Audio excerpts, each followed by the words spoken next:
Hello and welcome back to the Matrix Green Pill podcast. I'm your host, Hilmarie Hutchison, and today's guest is a visionary who blends creativity, global strategy, and manufacturing expertise to deliver high-end solutions around the world. Gary Young is the founder and CEO of Avela Global, a company that has been helping businesses source and develop products from Asia since 2002. Under Gary's leadership, Avela has expanded into 6 global offices, including Dubai. With a background in media, branding, and commercial photography, Gary brings a unique and human-centric approach to manufacturing and global trade. Gary, welcome and thank you so much for joining me today. Hilmarie, my pleasure. It's great to be here, my first Dubai podcast. Brilliant. So let's start and talk about your journey. Can you please tell our audience a little bit about yourself and your background? Let's see, 67 years old. I've had this company since 2001, and I made my first trip to China in 2002. Previously, the company was an advertising agency, and I wasn't satisfied with that kind of work. I just didn't know how many more billboards or radio spots or TV spots or annual reports I could do. I was bored with that company and I needed something new and fresh. What I did was I joined this group called Vistage. It's a CEO group, support group, and they're international and there's 2 chapters here. And they were taking this trip to China to kind of look at how businesses were running in China in 2002. And I went. I didn't know why I was going because advertising was my deal. But I just thought it would be a vacation for me and my wife, and off we went to China. And we didn't do the tourist stuff. We looked at factories and we talked to business owners and things like that. And I left that trip thinking that I just witnessed the freshman class of entrepreneurs in this young country. And I found that to be a powerful thought. And the more that kind of weighed on me, the more I said, I'm going to switch my whole business around. And I'm going to go from advertising to product sourcing because I understand the pains that my current clients have in the markets that they serve. And so with that idea, I went to my biggest client and said, what if I could give you twice the point of purchase for half the price? Would you be interested? And he said, yeah, I sure would be interested. And then I'm like, oh, wow, now I have to figure this out. So with $5,000 in my pocket and meeting the tour guide from the original trip, off we went on this adventure. And that was 23 years ago now, soon to be, I think, 23, almost 24 now. And now we have offices in China, Vietnam, Cambodia, and Mumbai or India, and now a sales office here in Dubai. And that's the short version. Incredible. So from advertising agency to realizing that you were getting bored, needing a new challenge, joining this group and taking the plunge to make that trip to China, something totally new came out of that. Before starting Avela, you were doing photojournalism as part of your advertising agency, right? That's correct. I have a degree in that from the School of Journalism at Kent State University in Ohio. And my degree was a journalism degree. And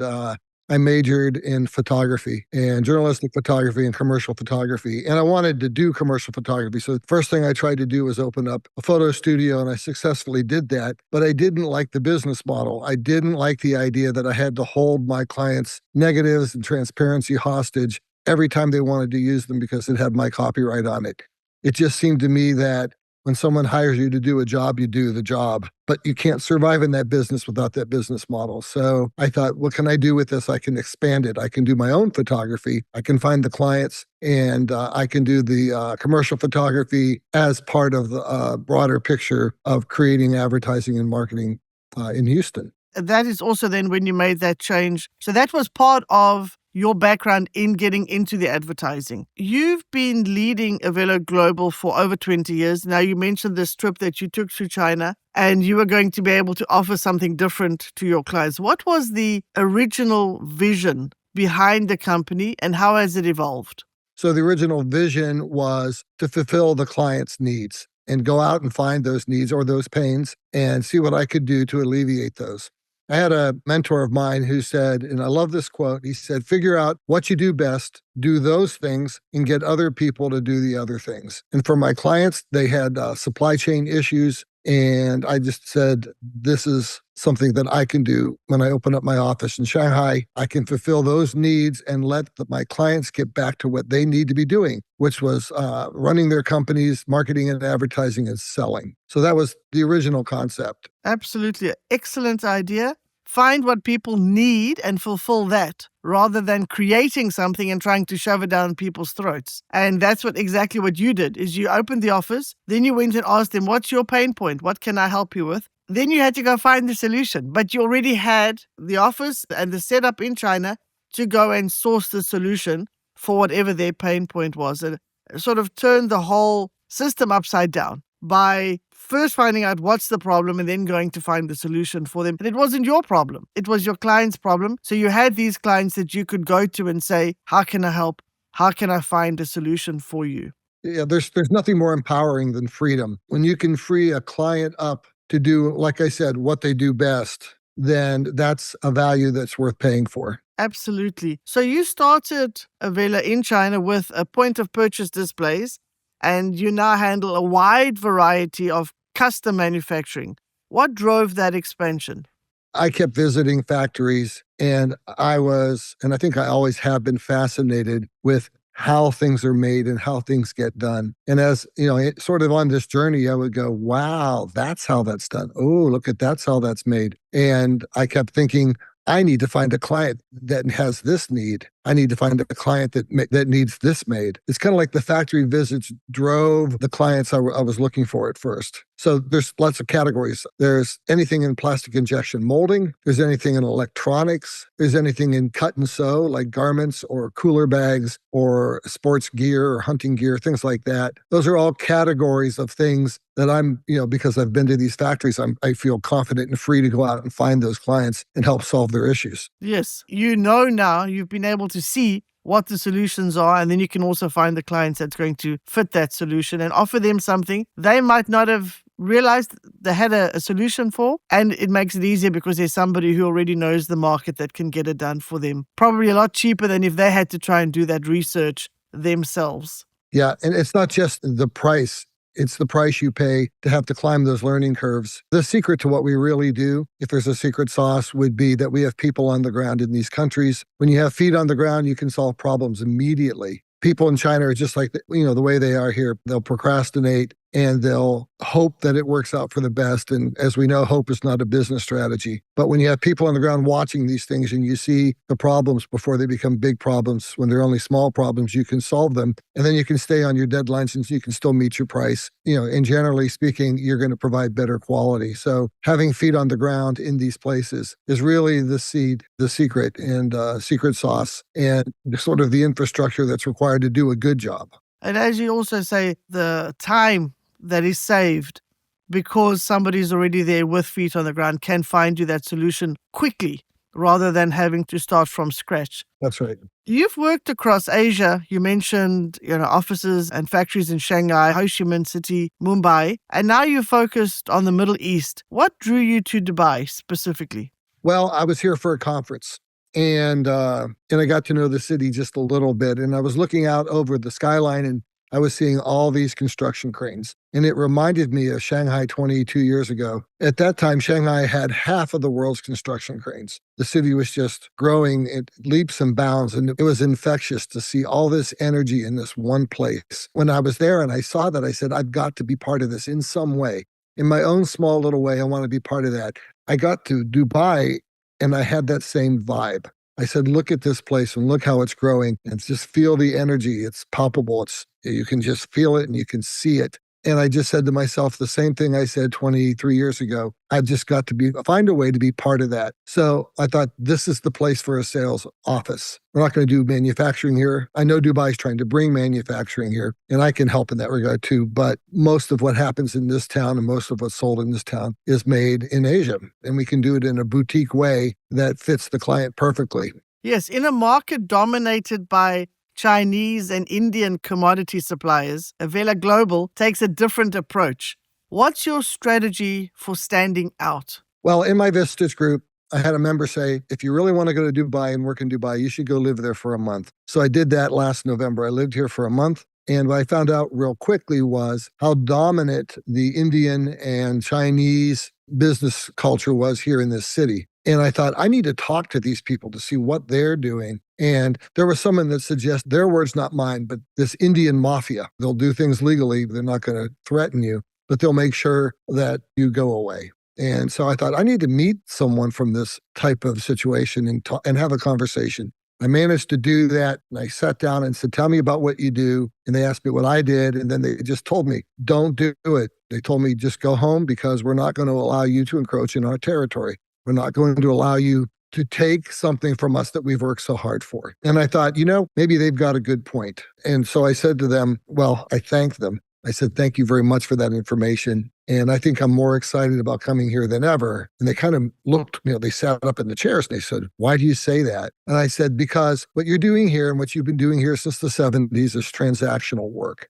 transactional trading. I don't want to take that away from you. I think that's yours. I think you've earned it. I said, what I want to do is I want to do transformational business here. We can do boutique projects that reflect the character of Dubai, projects that reflect the culture of the region. So my vision is I want to find someone who wants to make shoes, maybe fashion shoes with that certain flair, that certain cultural attachment to it. Or I want to do purses, or I want to do a clothing line, or I want to do furniture. All of these things, I have all these contacts for throughout Asia, and we can make that personalized project. Because what I noticed was that Dubai is just really super close to being one of those world-class cities that you see at the hotel with the clocks on the wall: Sydney, New York, London, Paris, Los Angeles. Dubai's not there because they don't really have the brand that they need. I think I can help there. I can make it successful. I just need, like I always do, I need someone here with a great idea, and we can make that idea real. And then the other half of that equation is they have to do the marketing and run their business, but I can make the product part happen. We've done it so many times in the US. Dubai is known for its high standards and prestige-driven market. What kind of opportunities are you seeing here for premium sourcing? Dubai's got this, we want the best and we want the biggest, and the region does too. We've been providing that in our own way for our American clients. American clients, they have pretty high standards too. They're no stranger to luxury items. It's not difficult to go, whatever it is, whether it's a watch or whether it's shoes or whether it's garments or whether it's an invention that from whole cloth. We've done many of those things. I've made several millionaires in our history, but no matter what it is, we always make sure that it's the best it can be. That's our standard. So we're happy to meet the standard of Dubai. And I'm just wide open to learning more about what Dubai wants, and we can absolutely fulfill it. And with your background, you have the network, the expertise to be able to take someone's vision and turn it into reality by providing the solutions that they're needing. What are some of the challenges that you've had to overcome as you grew the footprint of your business into new markets? To answer that question, you need patience. You need to really understand where you are and why you're doing what you're doing. Look at the long picture. Approach it in that way. Don't be in a hurry. A lot of people come into a situation like this, and I like to say it's ready, fire, aim for them. And I'd rather ready, aim, fire, where I know I'm going to hit the target. So patience and confidence in what you're doing. And then, to back you up, you need the procedures and processes and systems to make sure that you can actually execute on what it is you're claiming you can do. So we have all of that. And we're in a nice position to be able to sit here and learn and develop these projects and to create something from nothing and go global with it. I've got several clients that we've helped them make their products go global. So we have a nice track record for that. And that's really what I want to do here. I want to accomplish that. And I want to meet the right kind of people. I keep thinking that there's the Emirati of this region. They had their second and third generation of children. And these people have all the fresh ideas and the new ideas and the new energy. And they need a way to express that. And we're part of that equation. The key takeaway there is to have patience. You need patience to understand your why and to take a long-term view. Do the planning.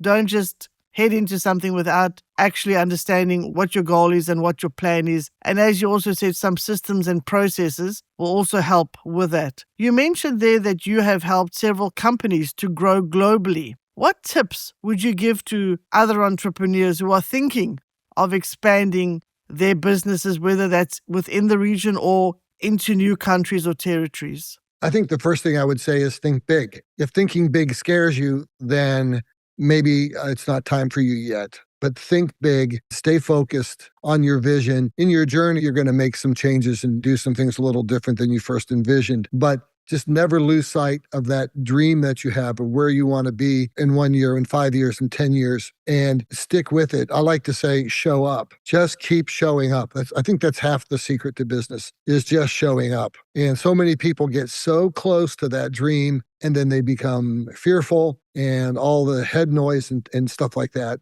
gets to them and then they quit when they're so close to the prize. Or sometimes they're pursuing this and it gets hard. And usually I like to say when it's getting hard, that means that you're close. So it's no time to give up now on your dream. Having said that, your dream has to have some reality to it. You have to study the market. You have to go out there and look at the competition, do your homework, and incorporate that in your vision as you move forward. But fresh ideas, new ideas. I mean, young people of today are going to decide the things that are going to happen tomorrow and in the future. So those young people who I want to help, I want to see them run and I want to see them be successful. And we can help them do that. And so that's what really drives me to be here. It's just when it happens, and I've seen it many times, it's just a beautiful thing to watch something go viral, to watch something go global, to watch 1 year when you made I have a client who made $180,000 1 year. And then the next year they made 7 million because they stuck with it when it got tough because they knew their vision was right. I think that's excellent advice. Don't give up. Even when things get hard, the secret is to keep moving. Don't ever stop. Just even if it's a small step, just keep showing up. That is the secret to success at the end of the day. Looking ahead, what's next for Avela Global, especially in terms of your vision for long-term partnerships in Dubai and the wider Gulf region? Yeah, I want to start working on the bigger projects, which means we have to get established here first, and then we have to build out the office, and we have to have a book of clients. Through our network, start looking for those bigger things that we can do that are, when you work on a big project, it's satisfying. Last year, we did a scaffolding order out of India for $2 million, 55 containers. And that doesn't sound real exciting, except in New York State, they built a cricket stadium out of everything that we made. And they had this giant worldwide cricket event in New York for 2 weeks. And it wasn't just scaffolding. There was a lot of custom parts. We had all the drawings and all the testing and stuff that had to go with making that project a success. They won the job, but we made it happen. And that's what I'm excited about. And I like that. And I want to see more of that. Some exciting days ahead. Now we've come to the segment of our show where I will ask you some rapid fire questions, our version of a game show.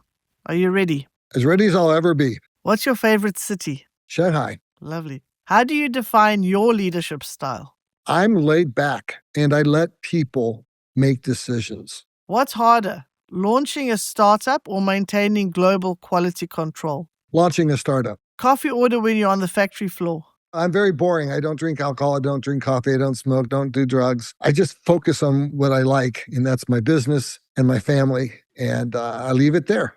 Life is good. Excellent. What does partnership mean to you? Give and take, cooperation, transparency. What is one thing you do every day, no matter how busy you get? Every day at 5:00, I get up without the lights on and I go over to my desk and I open my iPad and I journal before I do anything else. Because that's the time of day when you're most creative, before the noise of the day interferes with your creativity. No big deal. And then some days there's gold. But you never get the gold unless you have a process like that, at least for me. So that's what I do every day. Well, thank you for playing along. That was easy enough. Could you share an inspiring or life-changing experience that you have gone through, your green pill moment? In 1987, after I'd started my company, I was just getting traction in China. And after 3 or 4 years, I started paying myself for the first time. I paid all my vendors and all my employees, but hadn't made a paycheck yet. So I was very excited about that.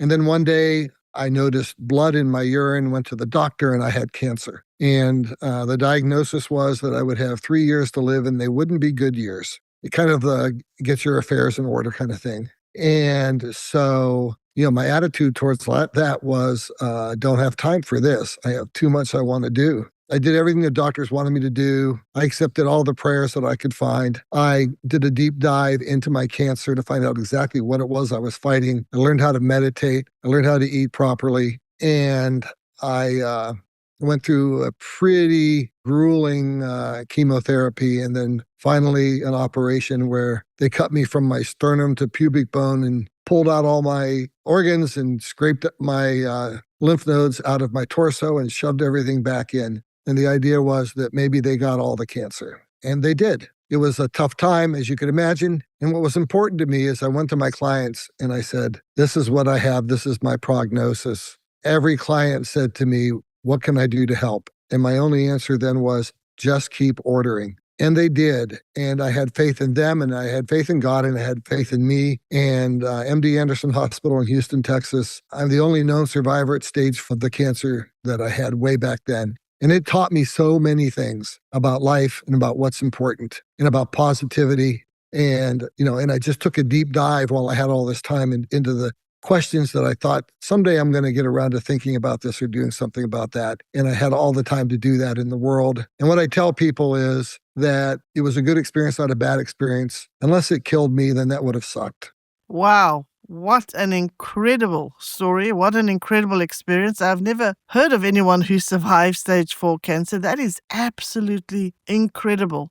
Well, thank you so much for sharing that very personal story with us. Also, thank you for joining me today. Your story from the lens of a camera to the front lines of global sourcing to surviving cancer is a perfect example of how vision, trust, and faith can build not just companies, but enduring partnerships. I was just going to say, Hill Marie, I really appreciate being here. I hope I did well on my first Dubai podcast. You did excellently. I've so loved this conversation with you. So much for me to learn from you. Some of those lessons that you've got for our audience is absolutely on the money. I love it. Before we wrap up, where can our listeners learn more about Avela Global and connect with you directly? Well, I like simple, so the website is www.avela. I'll spell it A as in Apple, V as in Victor, ELA, avela.com. And that's the website. My email address is young, my last name, YOUNG, @avela.com. And you can email me directly there. I answer any and all questions, silly questions, important questions, curious questions. I know a lot about a little, and I'm more than happy to share. Super. Thank you for that. And to our listeners, thank you for tuning in to another episode of the Matrix Green Pill podcast. If you enjoyed today's episode, don't forget to subscribe and leave us a 5-star review. It really helps us to grow. Until next time, think big, stay focused, and partner with purpose. If you enjoy our conversations, please like and subscribe. See you next Wednesday.